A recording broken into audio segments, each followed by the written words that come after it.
ಹೌದು ತಾಯಿ, ನನಗ್ ಗೊತ್ತಿದ್ಯಮ್ಮ. ಎಲ್ಲಾರ ಅಪ್ಪನವ್ರ ಅಪ್ಪ ಇಲ್ಲಿ ನಿಂತಿರೋ ಈ ನಮ್ ರಾಮಪ್ಪ, ಅವನ ಎದುರಿಗೆ ಎಲ್ಲಾರು ಸೇವಕರೇ.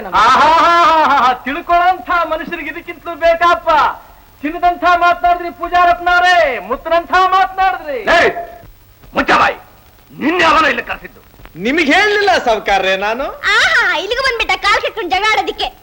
ಬೇವರ್ಸಿ ಹಳೆ ಬೇವರ್ಸಿ. ಅಯ್ಯೋ ಬಿಕನಾಸಿ, ಹಳೆ ಬಿಕನಾಸಿ, ನೀನು ಬೇವರ್ಸಿ ನಿಮ್ಮ. ಸುಮ್ನಿರಪ್ಪ. ನೋಡಿ ಅದಕ್ಕೆ ಮತ್ತ ಕೊಬ್ಬನ್ ಮಾತ್ನ. ನಾನು ಹೇಳಿದ ಮಾತು ಕೇಳ್ತೀಯೋ ಇಲ್ವಾ ನೀನು? ಕೇಳ್ತೀನಿ. ನಿಮ್ಗೋಸ್ಕರ ಸುಮ್ನೆ ಇರೋದು, ಇಲ್ಲ ಅಂತಿದ್ರೆ ಇಷ್ಟೊತ್ತಿಗಾಗ್ಲೇ. ನಾವು ಅಷ್ಟೇ ಮಹಾಲಕ್ಷ್ಮಿ, ನಿನ್ನ ಮುಖ ನೋಡ್ಕೊಂಡು ಸುಮ್ನೆ ಇದೀವಿ.